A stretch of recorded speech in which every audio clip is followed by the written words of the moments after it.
Hello, Connecticut, and welcome to the Paid Leave Podcast. The title basically says it all. I'm Nancy Barrow, and I will be delving into this new state program and how it can help you and your family. This podcast will give you information you should know about Connecticut paid leave and maybe just a little bit more. Connecticut paid leave brings peace of mind to your home, family, and workplace. Welcome to the Paid Leave Podcast. This episode is about epilepsy. I met someone who had epilepsy and I never knew she had it, but she told me when it was good, it's okay. But when it's bad and flares up, it can be really bad.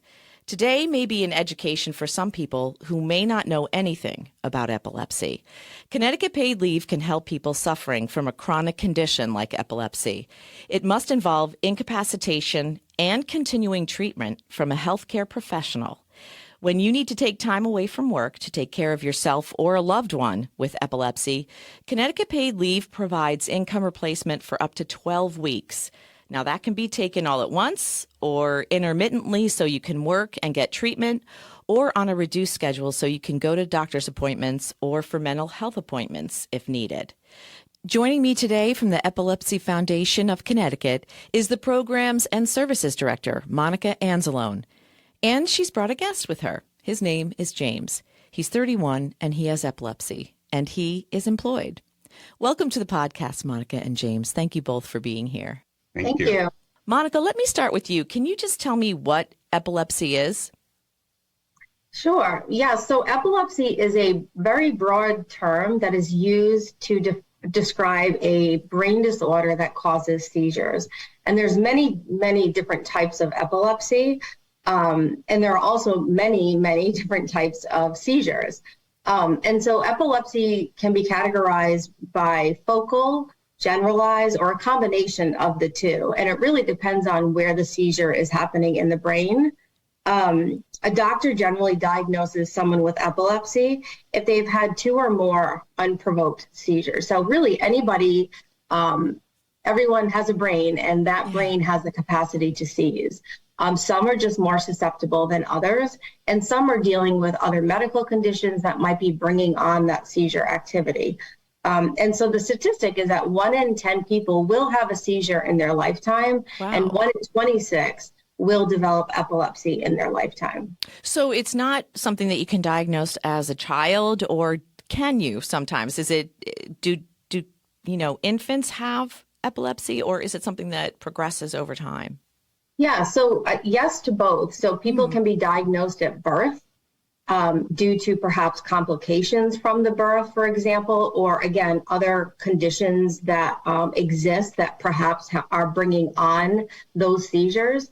Or seizures can happen later on in life. Examples of that might, sometimes it's just unexplained, but other examples might include things like a traumatic brain injury that might bring on seizure activity and eventually leads to a diagnosis of epilepsy because they are reoccurring, which is one of the key terms used to define epilepsy.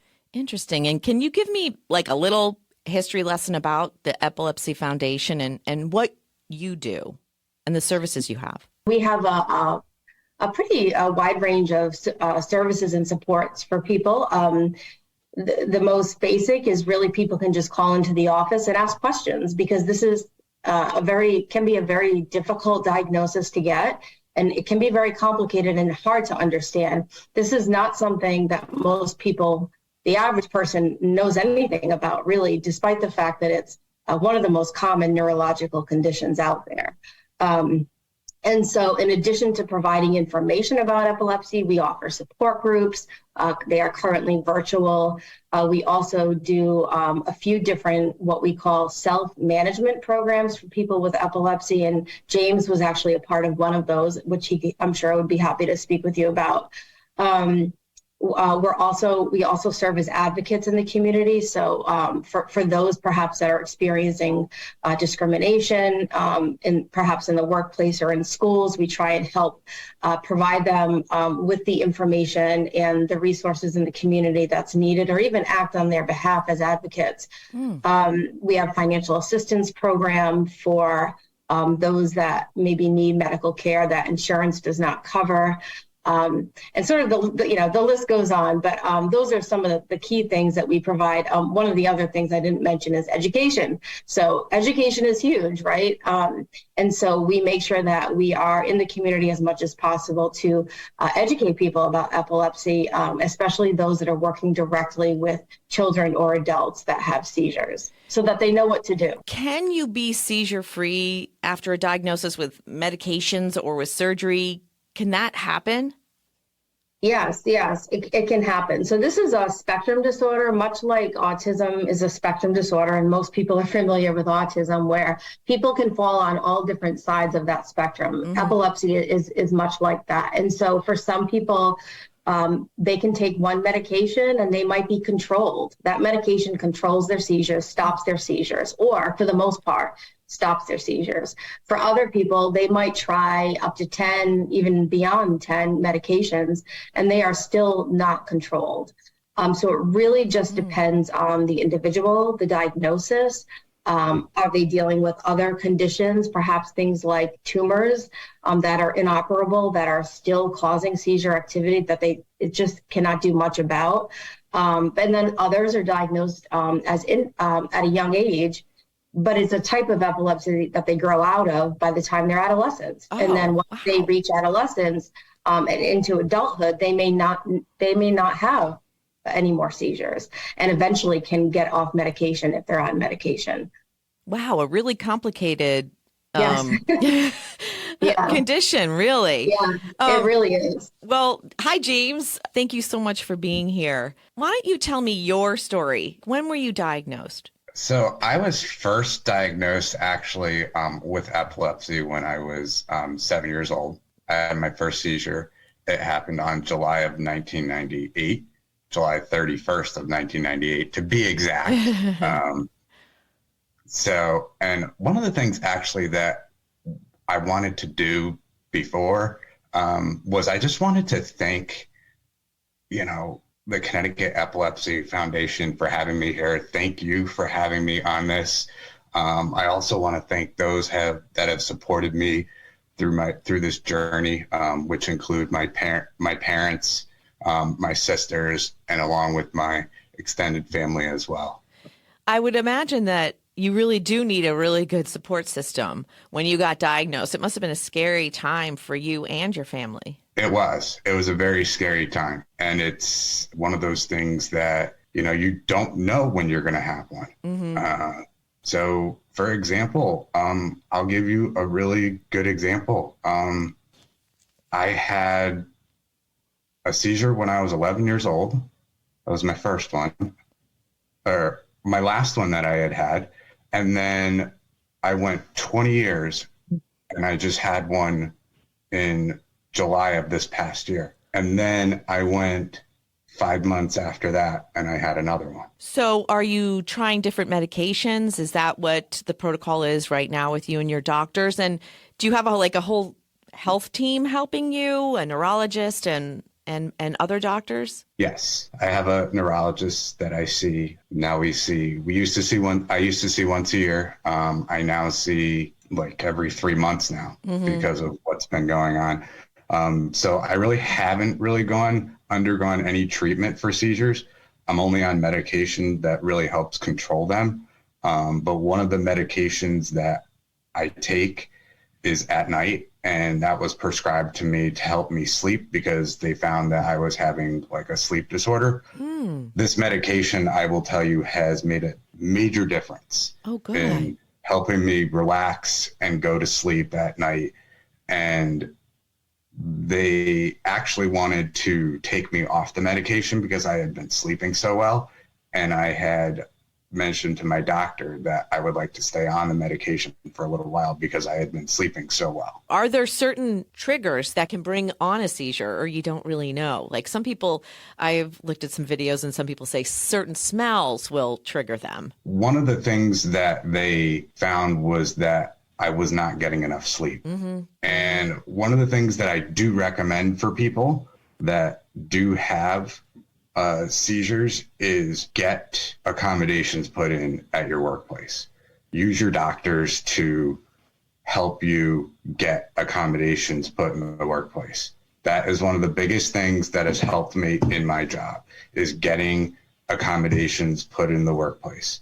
I got some doctor's letters, which really helped me with sleep, and, allowed me to be able to sleep well at night and get enough rest in between starts of my shift and ends of my shift before I began work.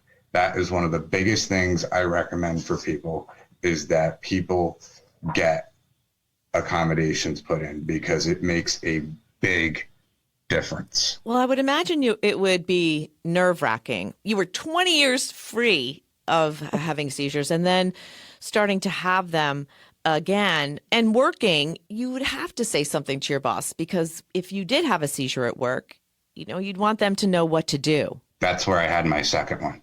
At work? My second one was at work in December. It must have been really startling for your boss and other coworkers. I will tell you, their response was absolutely terrific. From what I've heard, from what my parents have heard, they acted absolutely terrific in the fact that they notified, 911. They had the managers are trained there, they must be trained there, because they acted quick and they acted very fast in how they handled the situation and what they did to help me. And, it's one of those things, when you have a seizure, you don't know what's going on. Right. So I had no idea what was going on. And all of a sudden I end up sitting, I'm in a hospital bed, and I'm like, what's going on here? I know that in one of my seizures that I had, which I didn't even realize this, I broke a filling in one of my seizures. And I didn't know that until I went to the dentist. Have you gone to support groups, or do you seek out mental health for this? Yes. So I do attend support groups through Connecticut Epilepsy Foundation that Monica coordinates, that meet once a month. I also did hopscotch with Monica as well.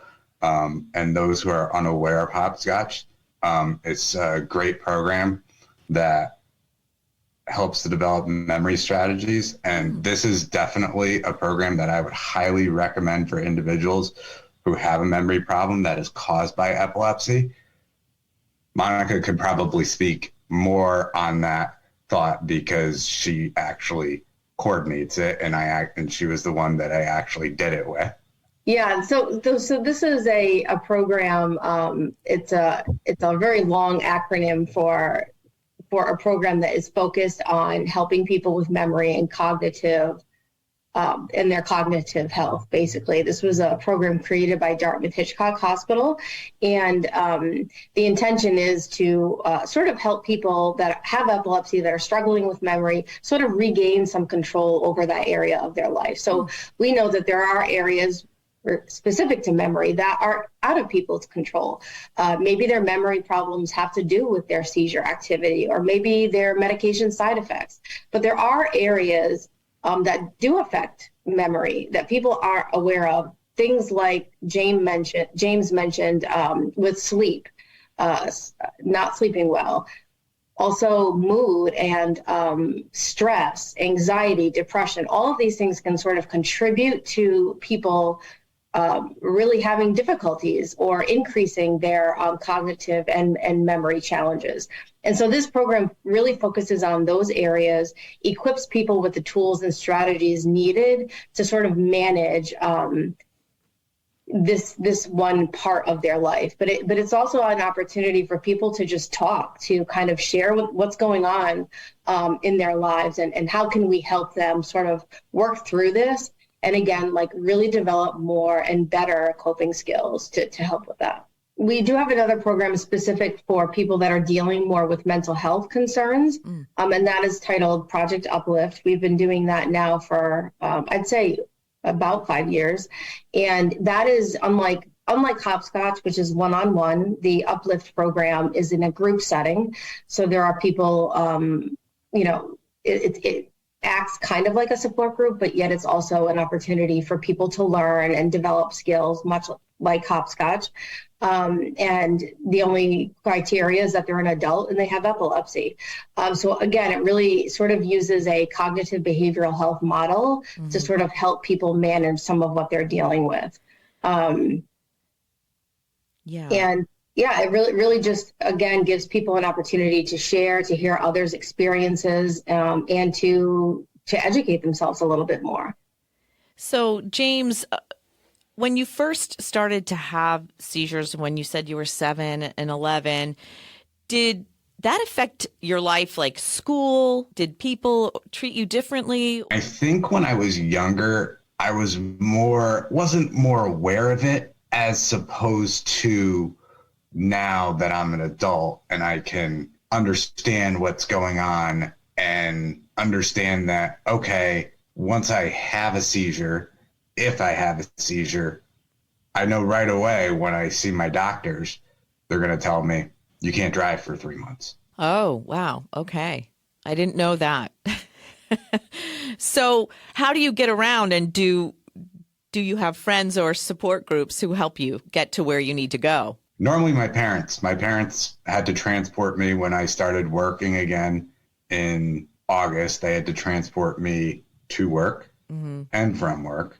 It was a danger to other people that are out there if you're driving and you have a seizure when you're driving and you're not supposed to be driving. Monica, is that something that a lot of people deal with? The lack of independence, I would imagine, would be a tough one. Right. Yeah, it's kind of like this. One thing sort of leads to the challenges in another area. So if you can't drive, then you might have challenges maintaining employment. And if you can't maintain employment, well, then you might have a hard time paying your bills. And so, it's kind of like this cycle of really a variety of challenges that are all sort of interconnected for people with epilepsy. So the seizure itself is just one small part of this diagnosis, and all these other things that James is kind of referring to are just sort of like a part of it, and can sometimes even be more challenging than the seizures themselves. Yeah, I would think it would be. Connecticut paid leave, I'll just say one good thing about it is it's here for people like James who are working either full-time or part-time. And when you're suffering from a chronic health condition, which epilepsy would be deemed a serious health condition by your healthcare provider, we cover mental health visits and doctor's visits. Connecticut paid leave is really great because it helps with income replacement when you can't work, and the caregivers too, if they have to take time off from their jobs to help drive someone like James, there would be income replacement for caregivers too, which I think is really great. Did you know about Connecticut paid leave, James?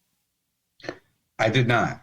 And one of the good things, though, is that I'm glad you mentioned the Connecticut paid leave, because I was actually interested in, learning more about that and what that would entail, because now that I'm working again, if this were to happen again at work, what would I do? Yeah, so all you have to do is go onto the website, which is connecticutpaidleave.org, and I can give you all that information, and I'll send it to Monica as well. And it's a really easy process to apply, James. Like I said, just go to ctpaidleave.org, and you can look all around the website, and we've made it very friendly for people to apply and get benefits. And Monica, how do you think that Connecticut paid leave can help with patients and caregivers that you come in contact with? Yeah, so there's a lot of different scenarios when we're talking about a work situation for people with epilepsy. So as James mentioned, sometimes it's a seizure that they have, and they need to take some time off. Maybe more tests need to be done where they need to go to the hospital for a week's time, let's say. Or another scenario would be that they have a seizure at work and their job is uncertain about allowing them to come back. And so sometimes there can be this several month period where a person is at home, not able to work and not getting paid for it, simply because of this sort of uncertainty on the employer's behalf as far as should I let them come back to work or not, which, by the way, of course, is not is not legal, but it happens all the time for people with epilepsy. So this could certainly fill in that gap to help people sort of like, maintain their the way that they're living and paying their bills, and not losing out on that until they can figure out what their next steps would be. So for sure, this will be such a great resource, and we definitely will need to be making sure that our clients are aware of this. Well, I'll send you all the infographics and all the information you need. And if you need to have a webinar, we'll do that for you too. We're doing this so we can get people, aware of the benefits that may be available to them under Connecticut paid leave. So I really hope, James, that you can look into it. And if you need it, we're here for you. Definitely. Thank you. What is the prognosis for you now, James? I am driving again. I started driving about a month ago. So my process is that I now see my neurologist every 3 months now, because they really want to track because of what's been going on. Last July, it's been every 3 months that they want me to see. I'm free to basically do whatever I want until I have one. And then the same thing, whatever I want, I just can't drive, because it is a very difficult thing to handle, being that you have epilepsy. And I think one of the biggest things is that if you have epilepsy and you have seizures, just don't be afraid to tell people up front. Yeah. When you go for jobs. I think that's one of the hardest things that I had to do. And I will give you an example. There was one job that I had where I did not disclose that I had a memory issue or I had epilepsy until it was too late in the time period. It was too late. I was already at a point where I either had the option to leave the job or I had the option that I was going to get terminated. So I walked away from it. I had to make big time career changes when I was diagnosed with what they call developmental amnesia. I was diagnosed with that on top of having epilepsy. So what does that mean, James? Tell me what developmental amnesia is and how that affected your job. So developmental amnesia is a memory disorder. It was categorized by, I went to a neuropsychologist, I believe is what they're called. They found that I had developmental amnesia caused from what they think is caused from the seizures, which was caused from earlier trauma that had happened in my life. Mm-hmm.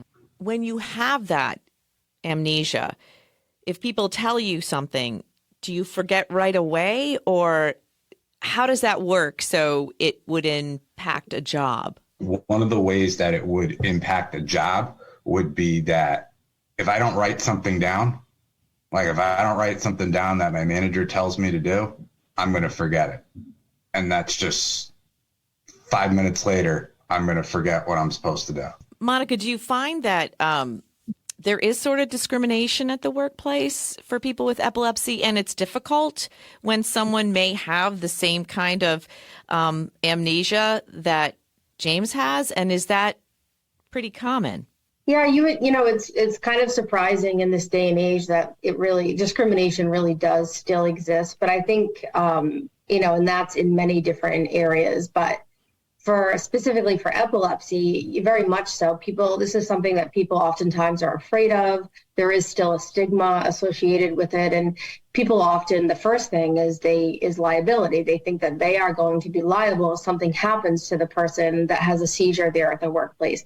And so that's kind of what it comes down to. And then people lose their jobs and employers find ways of getting rid of people that have epilepsy. And just this past year, I feel like I've gotten so many calls specifically about that, where they have been fired indirectly because they had a seizure at work, and which is just, it's, if you know anything about the ADA, you understand that that law was created to protect people, and people are breaking that law still, on a regular basis. And they, it's difficult because we're talking about getting lawyers involved to sort of fight this kind of activity. So it's really challenging. But, James is a really great example of it's possible. Like, he found a really good employer. He found a job that fits him. So, people really can be encouraged, I think, by his example and testimony that it's possible. Just because you have epilepsy, it does not mean you cannot work in some capacity and have, a quality of life. When you can go to work, you can make money as a person with epilepsy, you then feel like you're a part of what the real world is like. When I was unemployed for 8 months and trying to find a job, it was a very difficult thing for me. I did not feel like I was connected to anybody in the world. And the other thing that I did was I actually turned down probably about 3 or 4 job offers before I got this job. You wanted to have the right fit. Correct. Yeah. I turned down a lot of offers. I applied to a lot of jobs. I went to a lot of interviews, and I found that the job that I have at Staples works great for me.